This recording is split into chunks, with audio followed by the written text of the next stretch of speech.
Et bonjour à tous, c'est l'intro la plus gaze que vous ayez jamais vue sur le YouTube Game. Mais c'est ma première intro, ma première vidéo, j'espère que vous allez kiffer. Donc comme c'est dit dans le titre, on va s'entraîner aux échecs avec les champions du monde. Donc c'est un livre qui a été écrit par Kevin Bordy, c'est Blitzstream, avec Fabien Libizewski. Blitzstream, c'est un des créateurs de contenu numéro 1 d'échecs en France. Il a sa chaîne YouTube et sa chaîne Twitch qui m'ont beaucoup appris. Donc je vous conseille vraiment d'aller regarder ses vidéos, c'est vraiment enrichissant et puis on peut vraiment progresser avec ses vidéos. Donc ce livre, il est composé de tous les plus grands joueurs d'échecs de tous les temps. C'est pas seulement les plus grands joueurs, c'est tous les plus grands champions. À commencer par Wilhelm Steinitz, celui qu'on va étudier aujourd'hui. On va ensuite étudier, bon, il y a Lasker, Alekhine, Robert James Fischer, Karpov, Kasparov. Kasparov, une super série qui est sortie il n'y a pas longtemps sur lui. N'hésitez pas à aller la voir, je ne sais plus comment elle s'appelle. Ça montre la première fois qu'un joueur d'échecs a perdu contre l'ordinateur Deep Blue. Donc voilà, je vous conseille, c'est vraiment une super série. Je l'ai mangé en 2-3 jours. Et ensuite, on va étudier Magnus Carlsen, Ding Liren, les derniers. Wilhelm Steinitz, donc rapidement, très rapidement, il est né en 1836, mort en 1900. Il est considéré comme le père des échecs modernes, donc c'est-à-dire que il a apporté une nouvelle vision du jeu. Donc, comme ça a été dit dans le livre, sa vision positionnelle du jeu et son titre de premier champion du monde officiel font de lui une figure incontournable de l'histoire des échecs. Voilà, on a ce livre qui se compose d'abord d'une petite introduction, l'introduction qui était là, pardon, introduction aux échecs, tout ça. Euh, Ensuite le sommaire. Et là d'abord on va étudier Wilhelm Steinitz, une petite introduction sur lui qui explique rapidement qui il est. Ensuite on a des exercices qui sont très intéressants à faire. Vous pouvez en retrouver sur Chess.com, mais sur ces exercices là je trouve qu'il y a quelque chose en plus. Déjà c'est des explications, à la fin du livre il y a toutes les explications. Et sur Chess.com ça manque des fois d'explications. Voilà, donc là vous avez toutes les explications des exercices. Et vous n'avez pas seulement il faut jouer ces coups là pour gagner. Enfin si, mais vous avez aussi par exemple comment reprendre ce pion en D3 pour être mieux. Quel plan jouer. C'est pas seulement quels coups te font gagner à coup sûr au bout de 3 coups. Donc c'est vraiment quelque chose que je trouve très enrichissant. Et je vous conseille de faire les exercices parce que ça m'a vraiment aidé à progresser de mon côté. On va commencer par étudier Zukertort contre Steinitz. Donc voilà. Euh, Bonne vidéo. Et ouais, il y a du taf quand même derrière. Et ouais, je suis pas venu avec une caméra, mon slip et mon couteau, hein, je vous le dis. Je suis venu et j'ai travaillé.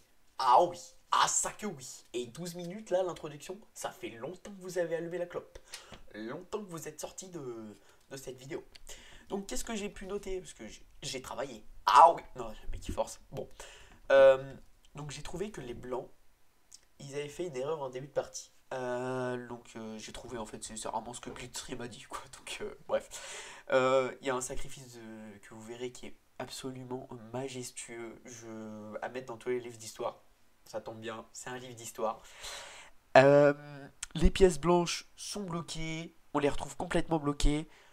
Le roi noir, on verra qu'il restera au centre, mais très en sécurité. Vous dites, normalement un roi, tu le mets en roc sur le côté, protégé par les pions la tour, il est quadrillé, cagoulé, ganté, tout va bien.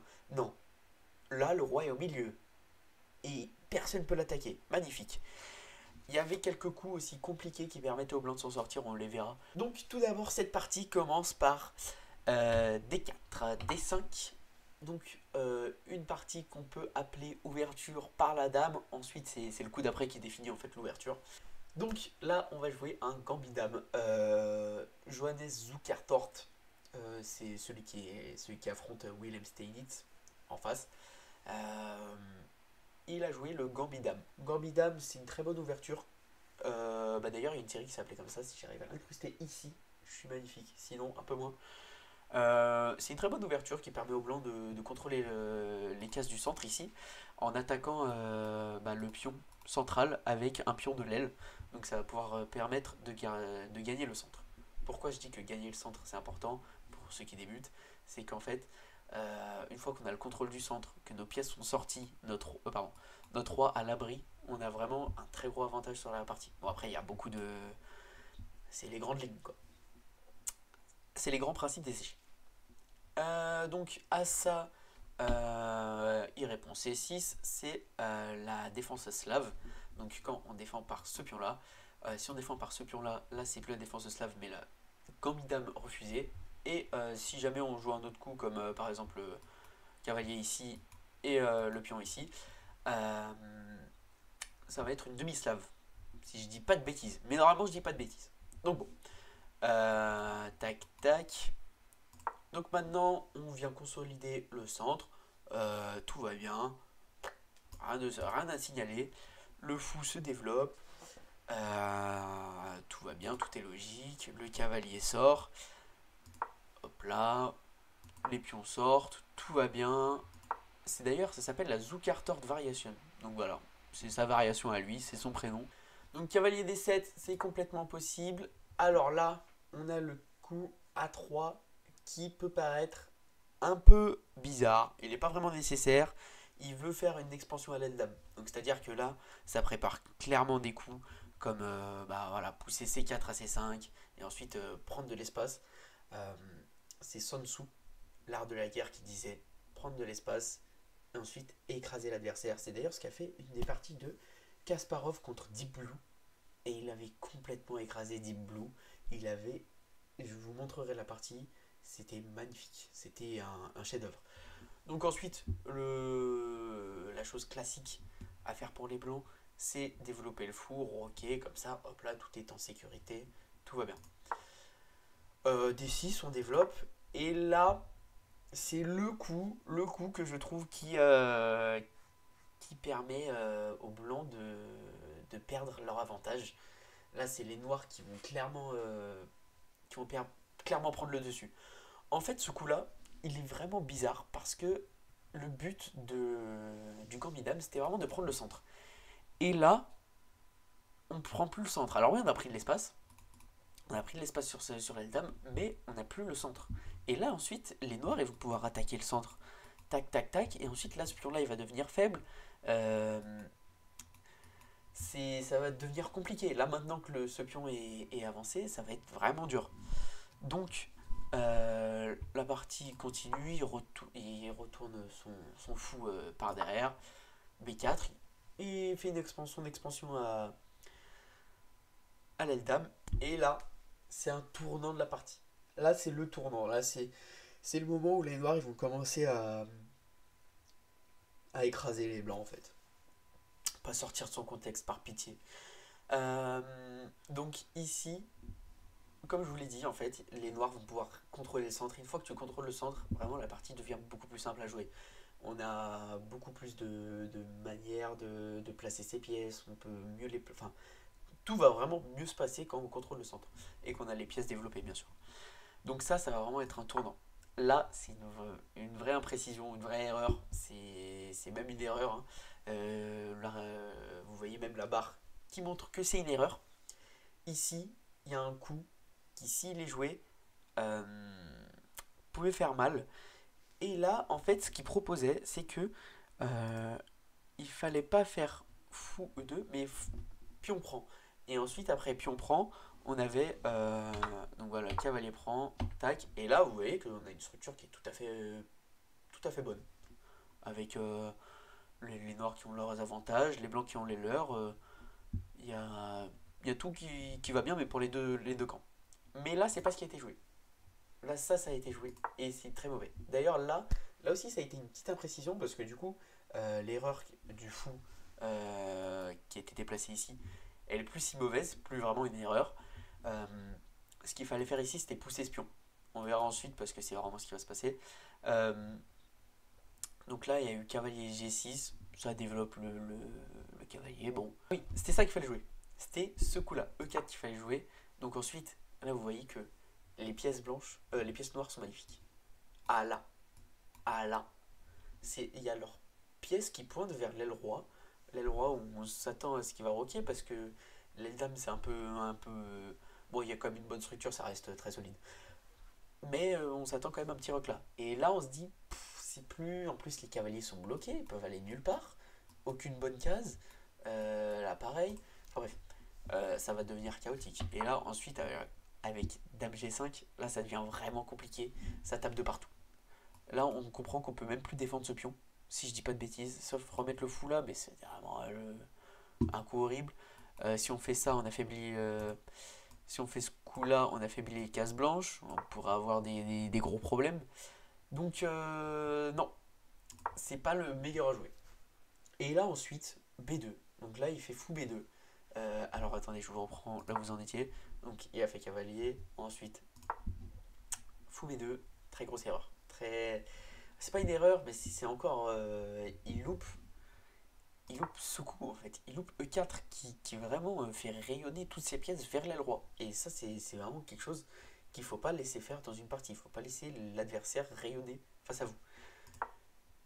Donc voilà. Donc là, il y a une très bonne structure de pions. Les pions verts, ils pointent vers l'aile roi. Les pièces pointent vers l'aile roi. Là, s'il pouvait, c'est pour ça que j'ai mis la flèche vers l'arrière, s'il pouvait, il reculerait son pion. C'est pour ça que c'était vraiment une erreur. Parce que du coup, avec ce pion reculé, il peut quand même attaquer le centre et là, ça sentirait pas bon pour les noirs. Quoi. C'est, hop là, ça prend. Enfin, si le pion il était là, vous imaginez bien qu'ensuite il prendrait celui-là, il se prendrait celui-là, ce pion-là serait faible, il n'y aurait pas la même structure, ça va être vraiment compliqué. Donc, voilà. Et là, magnifique coup, H5. H5 qui vient prendre le dessus. Là, vraiment, quand vous avez un adversaire qui recule comme ça, faut pas hésiter. Là, il a bombardé. Bon, après, ça, c'était quand même un coup assez fort, faut y aller. Un coup de H5 comme ça fait, ça casse pas trois pattes dans un canard. Hein. Donc là, on a plusieurs plans qui vont venir s'offrir à Steinitz. Donc Steinitz qui joue avec les noirs. Donc on a la tour qui va pouvoir venir ici. Vous voyez là, tac tac. Et ici ça va faire mal parce que là ça va taper, le roi il va pas être bien. Et vous verrez qu'en fait le roi, on se dit bon bah voilà, la dame elle se décale, le roi il va avoir le temps de roquer là-bas et au final ça revient, c'est une égalité. Non, parce que Steinitz il va pas lui laisser le temps de jouer. Alors je sais même pas comment il a fait d'ailleurs. Donc aussi, ah oui il y a plusieurs plans, donc c'est mettre. Il aurait pu avancer ce pion-là, c'était pas un mauvais coup, ça prend de l'espace et tout, mais il a un autre plan. Il veut garder cette case H4 pour son cavalier. Ce cavalier-là, il va faire une grosse manœuvre comme ça, là, et arriver sur cette place H4 où il va être majestueux, et vous verrez la suite. Donc F8, c'est un coup intéressant, c'est le coup où il prépare sa manœuvre, voilà. Clairement, il y avait d'autres coups qui étaient bons aussi, mais celui-là marche très bien. A4, il tente de reprendre le dessus sur le côté dame. On a Zukertort qui essaye de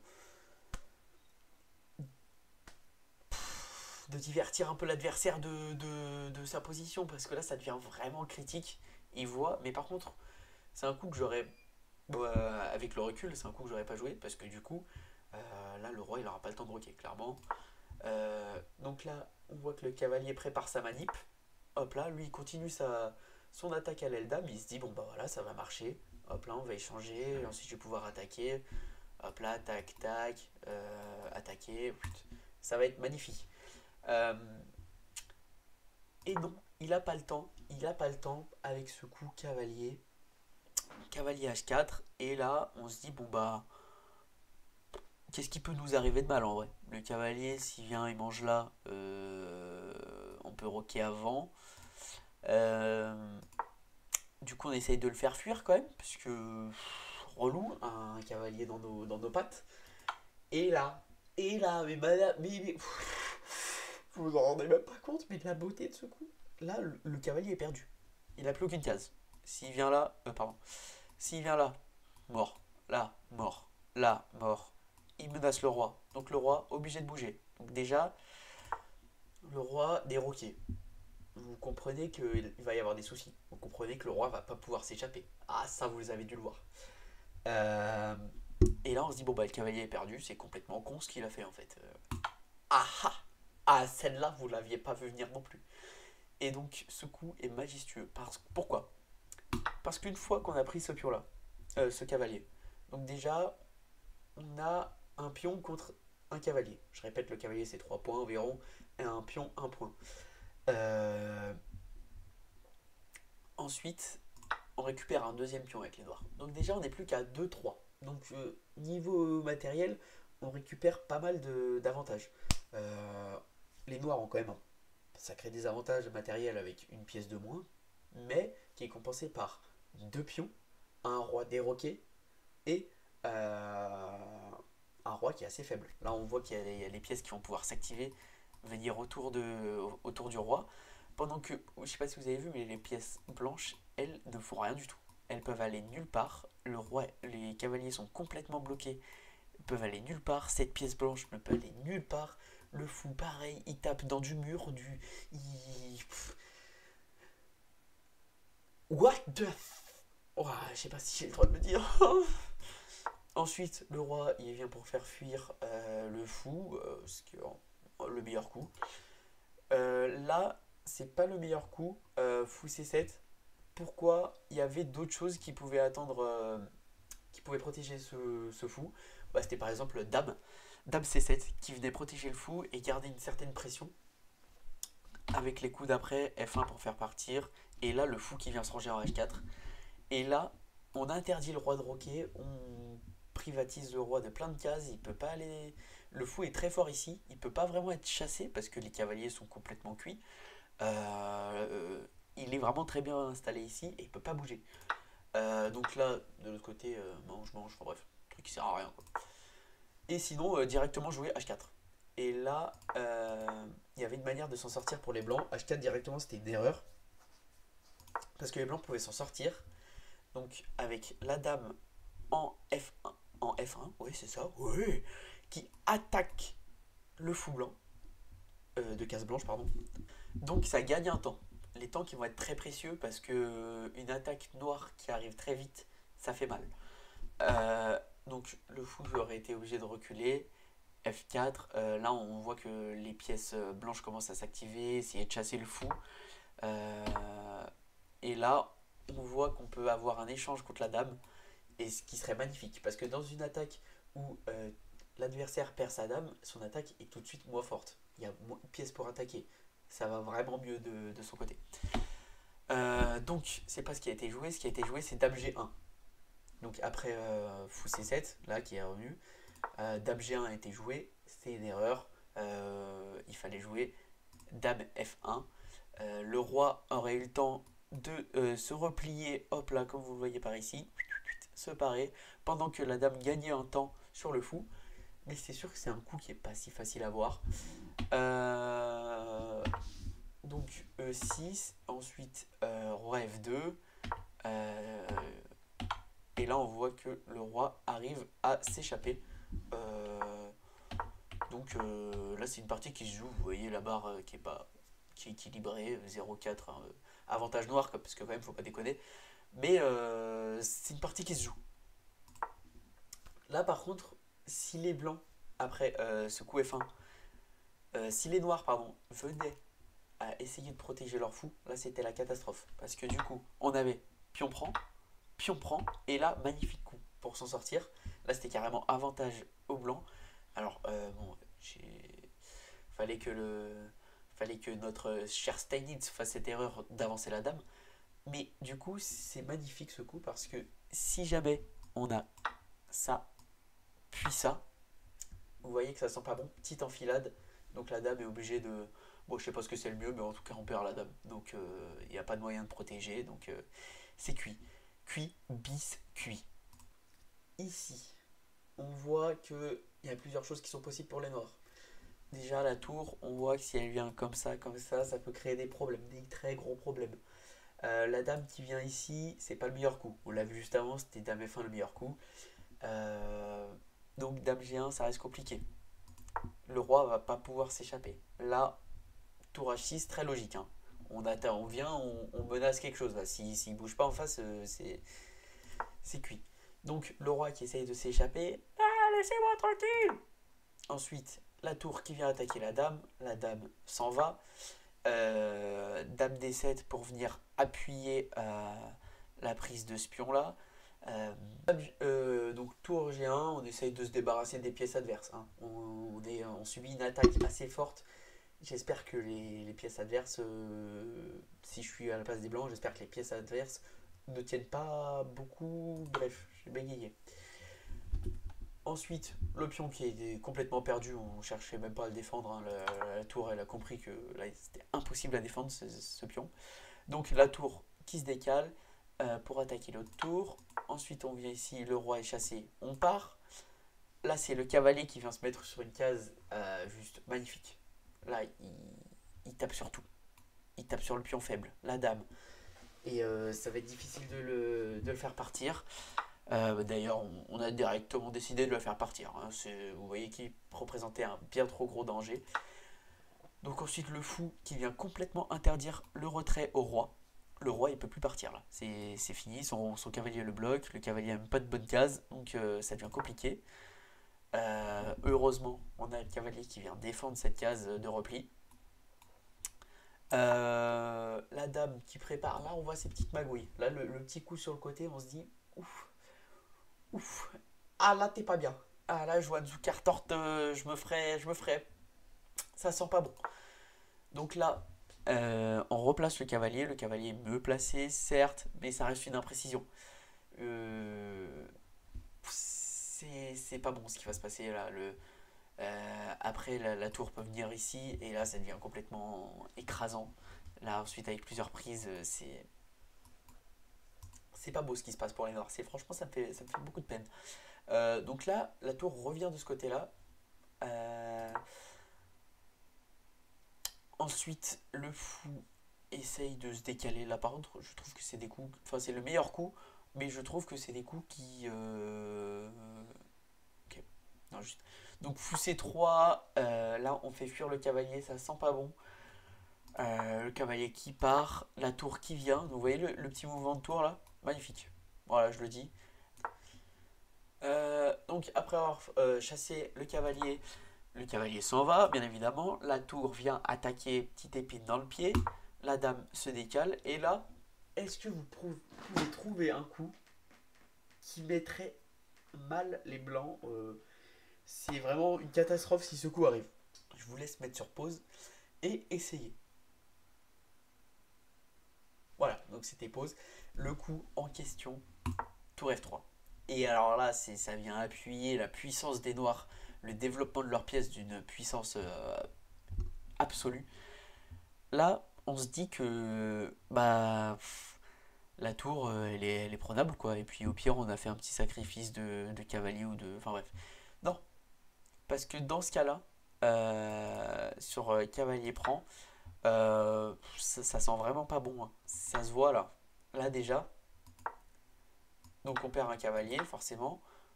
On essaye d'échanger les choses. Là, vous voyez que on a égalité matérielle. Donc les noirs ont retrouvé leurs pièces. Mais par contre, il n'y a pas du tout égalité matérielle. Alors qu'est-ce que je raconte? Les pions, il y a deux pions qui vont monter. Bon, un des deux en tout cas. Parce que les, même si c'est des pions doublés, ça reste des pions en plus. Et on voit que le roi noir complètement, on peut pas l'attaquer, alors que le roi blanc, ça sent pas bon. Donc à la place, on a fait, pardon, après cavalier F3, on a fait cavalier fin, pardon. Donc cavalier fin, ça vient essayer de consolider un peu les murs. Vous voyez, on essaye de mettre un peu de ciment dans les fissures, mais ça tient jamais vraiment. Donc ensuite, roi D2, après tour B8, bien évidemment. Et là, vous voyez, il y a une marée noire qui va arriver. La marée qui va. Il y a tout qui avance sur les pièces blanches qui se sont complètement enfermées. Les pièces, elles se marchent dessus, littéralement. Il y a le cavalier qui marche sur celle-là. Le cavalier qui vient là, le cavalier qui peut pas venir là. Enfin bref, le cavalier n'a aucune bonne case, ce cavalier non plus. Cette tour n'est pas active, celle-là non plus, elle est enfermée. C'est catastrophique pour les blancs, pendant que les noirs sont en train de monter une attaque du feu. Du feu. Ensuite, bon voilà, on fait des petits coups à perte. Ah, c'est des petits coups où on se dit ça passe ou ça casse. Bon là, ça casse, hein. Ça sert à rien. Mais bon, il y avait pas, la position était vraiment désespérée, donc c'est vraiment quelque chose qui est pas non plus. Voilà. Ensuite, tour H1. On voit que ça va pas sentir bon. Dame F7. Ensuite, la tour qui vient ici. Là, il n'y a plus de moyen. En fait, est-ce que vous voyez un moyen pour les blancs de s'en sortir? Regardez, toutes les pièces, elles sont dans cette case-là. Là. Elles sont dans cette case-là avec le roi et le fou. Comme ça, à perte. Bon. Ici, on a prise. Les noirs qui prennent l'initiative. Là, vous voyez qu'il y a une batterie entre la dame et la tour. Ça sent pas bon pour les blancs. Le fou qui vient saupoudrer tout ça d'un petit sel majestueux. Tour F2. Bah voilà, ça vient remuer le couteau dans la plaie. Euh, Là, on sacrifie la dame pour essayer de sauver, mais vous voyez, la barre d'évaluation est complètement écrasante. C'est hallucinant. Et là, ensuite, bon, bah, la partie va très vite se terminer. Euh, on essaye d'échanger les pièces côté blanc, mais ensuite, on a les pièces noires qui vont arriver et tout écraser. On reprend. Ok. Donc là, on a pion prend. Non, roi se déplace, pion prend. Ensuite, on a le fou qui revient. Le pion qui vient, qui rajoute une petite épine dans le pied, là, il manquait que ça. Hein. Le fou qui repart, bon, c'est pas le meilleur coup, mais c'est pas le pire non plus. De toute façon, c'est complètement fini la partie là. Dame G2, là on a cette tour qui va peut-être pouvoir s'activer. Mais comparer juste la position noire et la position blanche. Là, on a la dame qui se prépare à venir attaquer tranquillement le roi, pendant que le roi est complètement quadrillé. Tac, tac, il peut aller nulle part. Ça va être très compliqué à défendre, impossible d'ailleurs. La position est écrasante. Là, ensuite, non, enfin oui, le chat. Attends, Minette, tu te décales, j'ai bientôt fini. Je te jure, il reste 3 coups. De toute façon, c'est fini là. Ça se voit, non? Minette, t'es un bon ou pas? Bon, je finis la vidéo avec le chat. Roi des 7. La tour qui tente des choses, voilà. Ensuite, on a tenté des petits moves. Bien évidemment, ça marchait pas. Là, on aurait même pu prendre de la dame, je crois. Ah non! Si. Ah non, on pouvait pas prendre de la dame, attention. On pouvait pas prendre de la dame parce que sinon il y avait cavalier ici. Et là, ça faisait une petite fourchette assez belle. D'ailleurs, si jamais vous êtes foutu, vous êtes dans une position très perdante, l'adversaire peut avoir la confiance. Et s'il a la confiance, vous pouvez lui tenter des petits pièges où il s'y attend pas. Là, par exemple, moi j'aurais clairement pris la tour. Bon, peut-être pas parce que je suis vraiment le goût des échecs. Mais donc là, le fou vient défendre et là, c'est fini. C'est complètement écrasant. Donc voilà, c'était ma première vidéo YouTube. J'espère que ça vous a plu. J'espère que c'est une partie qui va vous servir dans vos parties. J'ai essayé de faire rapide. Je vais d'ailleurs faire pas mal de cuts parce que ça me paraît y avoir un peu de boulot. Je vais essayer de faire quelque chose de bien, de vous la poster d'ici bientôt. C'est pas français. Et donc voilà, on va essayer de continuer. Dites-moi si ça vous plaît que je continue de faire ça. Dis-moi Blitzstream si jamais tu passes par là. Je pense pas, hein, avec je dois avoir quoi, 0 abonnés pour l'instant. Tu ne verras certainement pas cette vidéo, mais tu la verras un jour, ça je suis sûr. Tu verras, Blitzstream, tu verras, j'en suis sûr. Et on se rencontrera et je te serrerai la main et je te montrerai ce passage. Donc il y a un peu trop la confiance. Bah dites-moi si vous voulez que je continue les vidéos sur ce livre. Moi je kiffe et d'ailleurs je vais continuer. Je vais faire toutes les plus grandes parties des plus grands joueurs d'échecs. Continuez à étudier ça parce que les échecs c'est vraiment une passion. Et si vous aussi c'est votre passion, n'hésitez pas à lâcher votre pouce bleu, votre commentaire, je les lirai tous, j'ai que ça à faire. De toute façon vous allez de quoi à 4. Les likes, on n'hésite pas à s'abonner. On active la cloche comme ça, toutes les nouvelles vidéos. Ça va être là. Ah, je suis le premier.